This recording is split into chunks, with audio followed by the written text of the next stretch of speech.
하나님 말씀 봅니다. 하나님 말씀 열왕기상 16장 8절에서 14절까지 보도록 하겠습니다.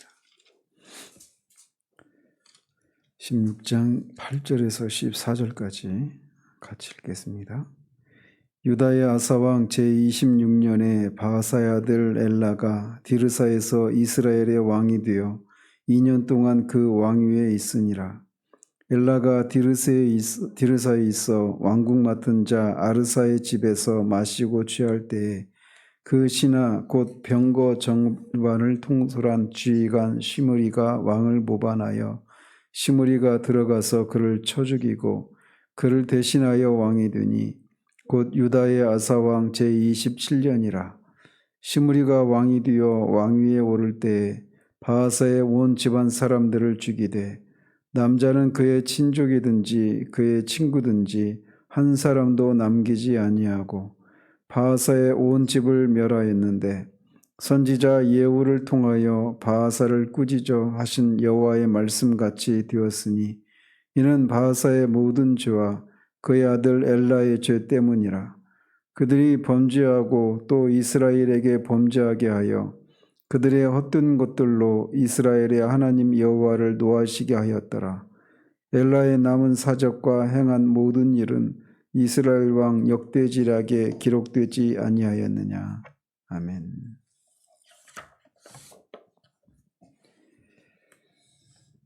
어제는 북이스라엘의 3대 왕인 바하사의 행적에 대해서 살폈고 오늘은 바하사의 아들인 4대 왕 엘라의 행적에 대해 살핍니다. 바하사의 아들 엘라는 남유다의 3대 왕 아사왕 제26년에 이스라엘의 수도인 디르사에서 왕이 되어서 2년 동안 통치를 합니다. 그런데 그도 역시 군 지휘관 시므리에게 왕권을 찬탈당해서 2년 만에 햇수로 2년 만에 살해당하고 맙니다. 그래서 이런 일은 바로 그 앞에 여로보암의 아들 나답의 경우와 거의 유사하죠.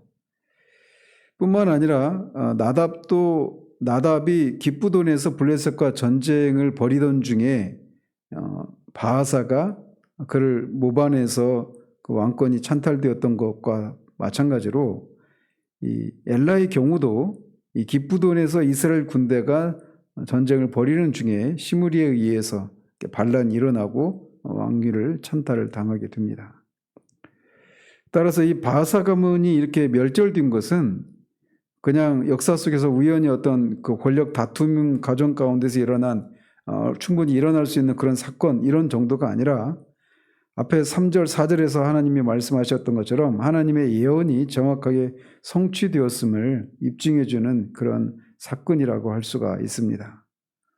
이런 것을 통해서 우리가 교훈받을 수 있는 것은 하나님의 입에서 나온 말씀은 결코 헛되이 돌아가지 않는다라고 하는 것을 우리가 알 수 있고 따라서 우리는 하나님의 말씀에 따라 우리가 우리의 삶을 살아야 된다라고 하는 것을 교훈받게 됩니다. 그러면서 9절에서는 시므리가 이렇게 모반을 일으켰을 때 엘라의 그 정황을 소개하고 있는데 그때 그는 왕국 맡은 자 아르사의 집에서 술을 마시고 취하여 있었다라고 말을 합니다.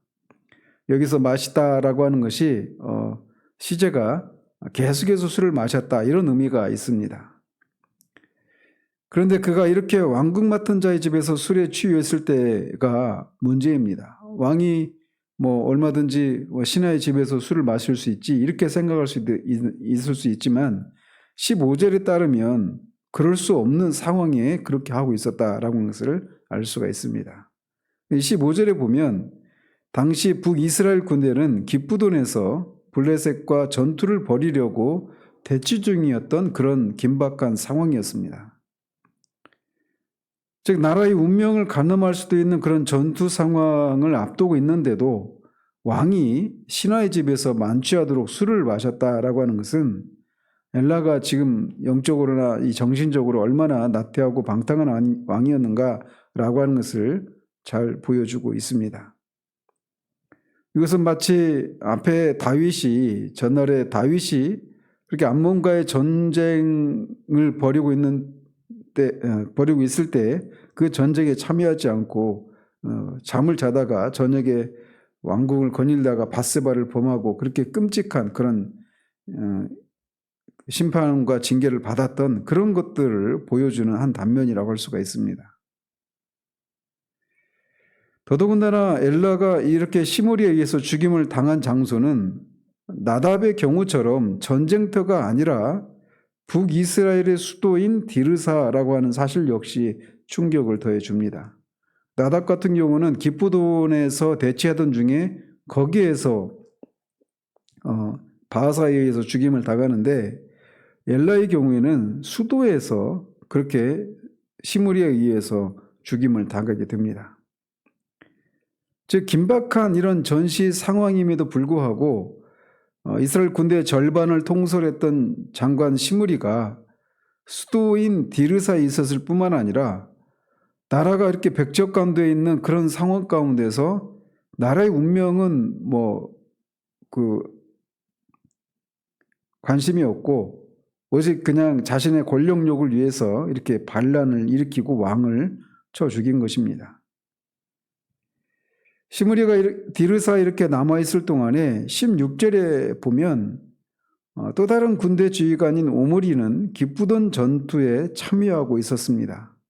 그래서 절반은 오므리가 통솔을 해서 기브돈에서 블레셋과 대치 중이었고 절반은 시므리가 수도에 남아서 그렇게 수도 방어와 또 전방에 나가 있는 그 군대의 어떤 전쟁 물자들 이런 것들을 공급하는 그것을 위해서 그렇게 남아 있었던 것으로 보여지는데 시므리는 자신의 임무에 충실하기보다는 그것을 오히려 자신이 권력을 차지할 수 있는 왕권을 차지할 수 있는 그런 기회로 삼고 이렇게 모반을 일으켰던 겁니다.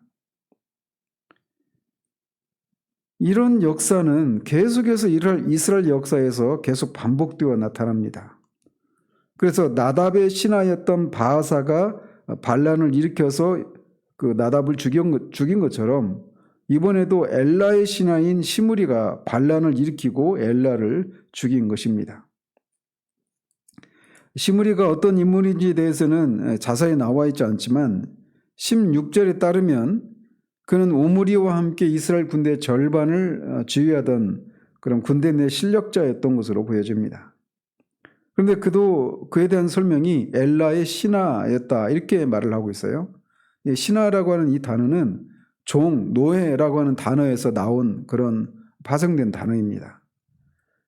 따라서 신하의 임무는 종으로서 왕의 종으로서 왕에게 절대적으로 순종해야 될 그런 지위에 있는 사람임에도 불구하고 왕에 대해서 모반을 하고 그를 죽였다라고 하는 것은 이거는 반란이죠. 하극상, 엄청난 그런 하극상의 모습을 보여주고 있는 것이다 라고 할 수 있습니다. 그런데 이것이 이런 하극상이 북이스라엘에 계속해서 반복되어 나타납니다. 그래서 솔로몬의 신하였던 여로보암이 하극상을 일으키고 북이스라엘을 창건을 하고 또 여로보암의 아들인 나답을 죽이기 위해서 나답의 신하였던 바하사가 하극상을 일으켜서 또 나답을 죽이고 또 엘라의 신하였던 시므리가 하극상을 일으켜서 엘라를 죽이는 이런 일이 계속해서 북이스라엘 역사에 반복되어져 나타납니다. 이렇게 북이스라엘의 역사 속에서 되풀이되고 있는 이런 하극상은 남유다에서 다윗 왕조가 면면이 이어지는 것과 비교되는 모습입니다. 그래서 이것을 통해서 하나님께서 다윗에게 약속하셨던 다윗 언약, 즉 너의 왕위가 영원히 견고하게 될 것이다 라고 약속하셨던 것을 하나님이 계속해서 신실하게 지키고 계신 것을 이렇게 보여주고 있는 모습이라고 할 수가 있습니다. 엘라가 이렇게 국내 궁전을 맡은 아르사의 집에서 술에 취해 있을 때 시므리는 그 집에 들어가서 엘라를 쳐서 죽이고 그를 대신해서 왕이 됩니다. 그리고 그때가 아사왕 27년이라고 말을 합니다. 그러니까 엘라가 왕위로 등극한 때가 아사왕 26년이었는데 27년에 죽었으니까 횟수로만 2년이지 만 2년은 아닌 아주 매우 짧은 기간 동안 통치를 한 것으로 우리가 알 수가 있죠. 이처럼 이스라엘 역사에서 왕이 이렇게 무력에 의해서 통치 기간 2년을 넘기지 못하고 피살되는 사례는 앞에 나답도 그렇고 지금 이제 엘라뿐만 아니라 뒤에 스가랴, 살룸 또 브가히야 이런 사람들에게서 계속해서 보여집니다. 시므리 이 사람도 나중에는 결국 7일 만에 또 우물에 의해서 죽게 되죠. 이렇게 시므리는 엘라를 죽이고 왕위에 오르자마자 바하사의 온 집안 사람들을 죽입니다. 그런데 그렇게 죽이되 특히 남자는 그의 친족이나 심지어 그의 친구들까지도 단 한 사람도 남기지 않고 죽이게 됩니다. 여기서 친족이라고 하는 단어가 고엘이라고 하는 단어에서 나온 건데 이게 바로 이제 기업 물을 자를 말하는 겁니다. 그래서 이 엘라의 기업 물을 자들인 사람들, 그래서 유산 상속의 권리를 가지거나 피해 보복을 할 수 있는 그런 권리를 가진 그런 친족들을 한 사람도 남기지 않고 다 죽였다라고 말을 하고 있습니다.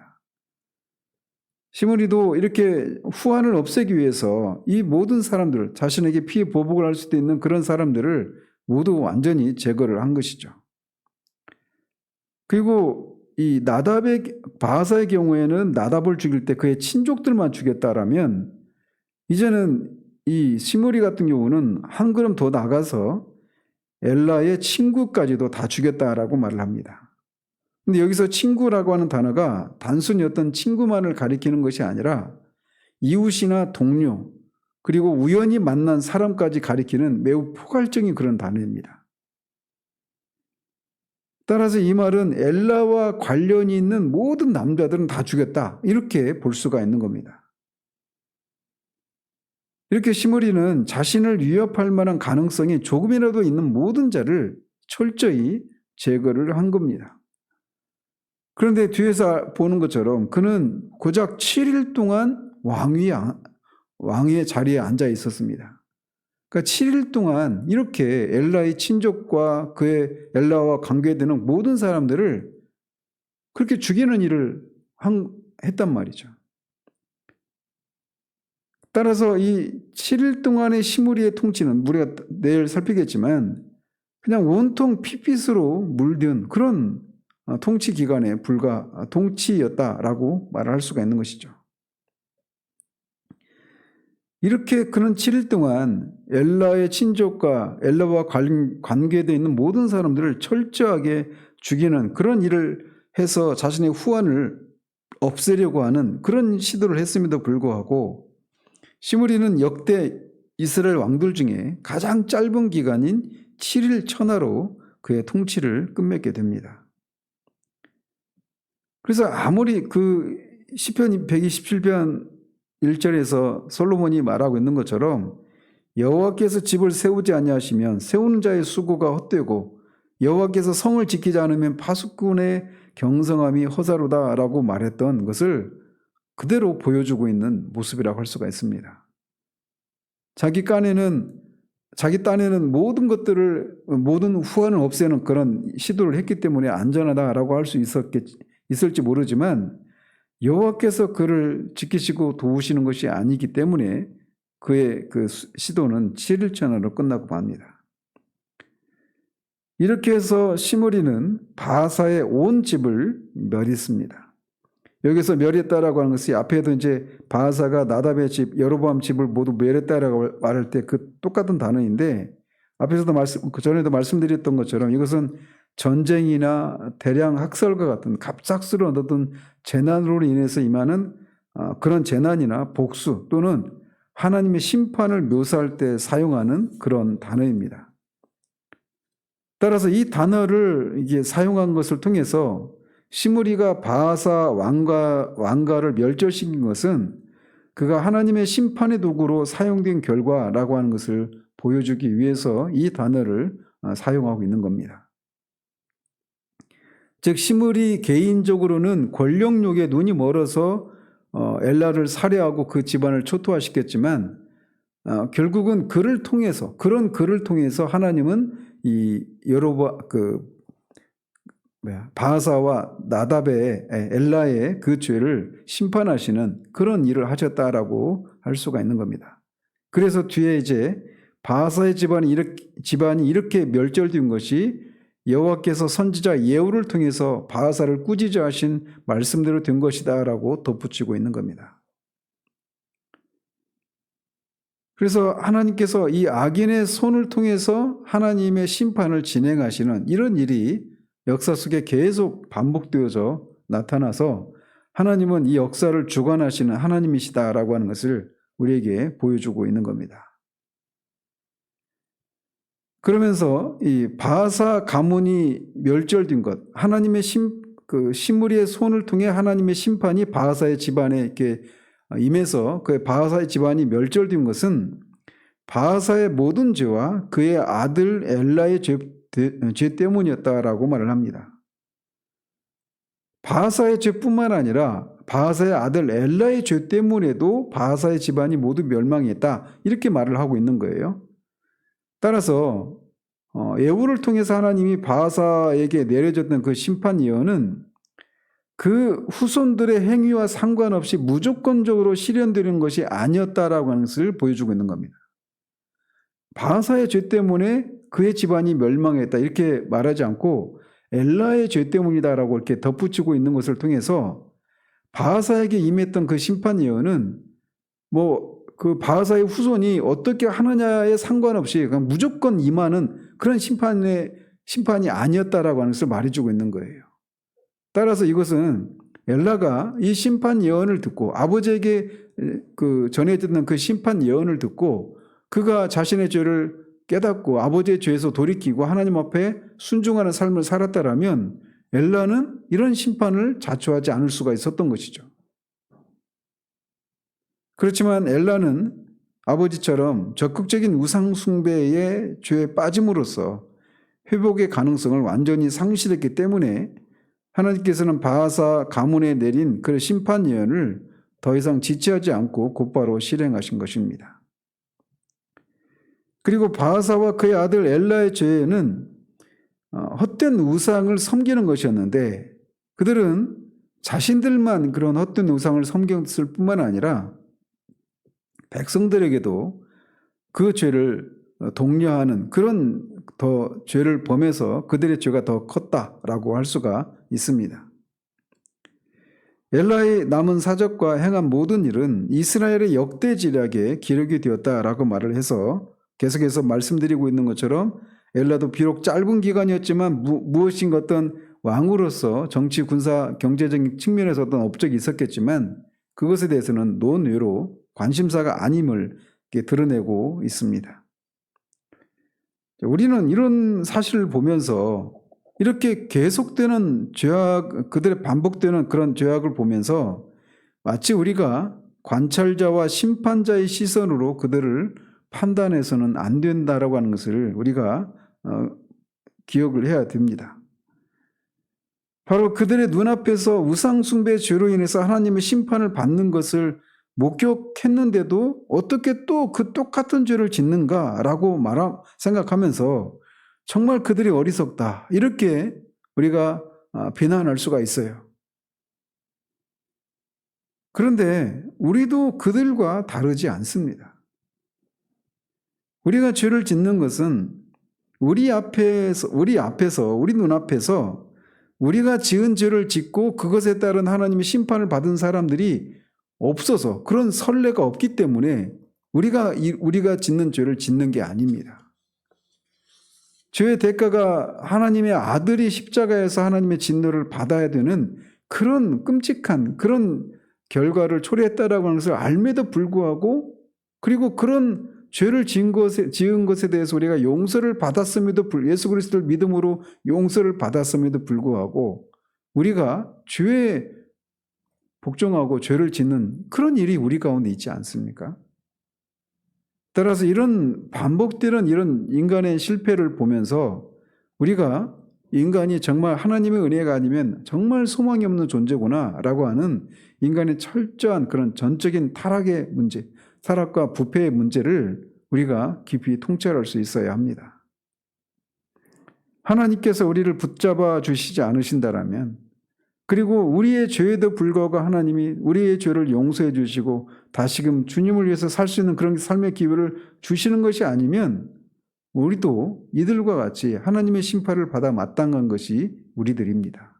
그럼에도 불구하고 그런 우리를 대신해서 우리가 받아야 될 심판을 하나님의 아들에게 지우시고 아들이 심판을 받으시는 것을 통해 우리의 죄를 용서하시고 또 용서받은 우리 안에 남아있는 그런 죄를 인해서 우리가 그 죄에 복종하는, 그래서 죄를 짓는 그런 일이 우리 가운데 있음에도 불구하고 여전히 하나님이 언약에 성실하시게 우리를 붙드시는, 우리를 용서하시고 다시금 끝까지 하나님의 그 일을 이루어 가시는 하나님의 열심이 오늘도 우리가 이렇게 존재할 수 있는 단 하나의 이유임을 우리가 기억하고 하나님의 은혜 앞에 우리가 겸손할 수 있는 그런 우리들 되어져야 합니다. 그러면서 그렇게 가시적인 어떤 죄를 짓지 않는 그런 모습을 보면서 우리가 은근히 나는 저 사람들과는 달라라고 하는 그런 생각을 가지고 우리가 있어서는 안 됩니다. 저 역시도 그런 면에서 말씀을 전하는 사람으로서 가장 위험한 것이 야고보 사도가 말하고 있는 것처럼 선생되기를 힘쓰지 말라고 했던 것처럼 어떤 죄악되는 모습을 보면서 그런 것을 비판하고 이렇게 했던 사람이 또 그 죄를 자신도 어느새 저지르고 있는 이런 모습을 보면서 끊임없이 사람에 대한 그런 신뢰와 이런 것들을 우리가 가지지 못하게 만드는 그런 일선에 저와 같은 사람이 서 있는데, 우리가 저뿐만 아니라 정말 그렇게 어떤 사람들의 그런 죄악된 모습을 보면서 우리가 그것을 통해서 우리도 하나님이 우리를 붙들어 주시지 않으면 그렇게 될 수밖에 없다라고 하는 것을 기억하고 그렇게 두려워할 수 있는 그런 우리들 되어져야 한다는 것입니다. 갈라디아서 6장에서 말하고 있는 것처럼 넘어진 자들, 그 죄악을 진 자들은 보면서 우리도 그렇게 될 수 있음을 기억하고 하나님의 은혜를 구하고 하나님 안에 거하는 그런 삶을 늘 견지해 나가는 그런 우리들 되어지기를 우리 주님의 이름으로 축원드립니다. 기도하겠습니다. 하나님 아버지, 엘라가 아버지의 뒤를 이어서 왕이 되었지만 그는 하나님 아버지에게 선포된 그 심판 예언이 그가 하나님께 순종을 했다라면 그 심판이 유보될 수도 있는 그런 상황이었음에도 불구하고 그는 아버지가 지었던 그 죄에서 돌이키지 않고 또 왕으로서 마땅히 국가가 그런 전쟁을 치러야 되는 그런 상황 가운데 있음에도 불구하고 수도에 남아서 술에 취해 있는 그 엘라가 결국은 시므리에 의해서 그렇게 모반을 당하고 죽게 되는 정말 쓸쓸하고 허무하기 짝이 없는 이 모습을 우리가 봅니다. 엘라의 어리석음을 우리가 보는 데서 그치는 우리들 되지 않기를 원합니다. 그 엘라가 우리가 될 수도 있음을 우리가 기억하고 우리가 우리 된 것이 전적으로 하나님의 은혜임을 늘 잊지 않고 하나님이 우리를 붙들어 주시지 않으면, 우리가 그리스도 안에 거하지 않으면 우리도 하나님을 위해서 어떤 열매도 맺을 수 없는 그런 존재임을 기억하고 늘 주님 안에 거하는 그런 우리들 될 수 있도록 도와주시기를 원합니다. 예수 그리스도 이름으로 기도합니다. 아멘.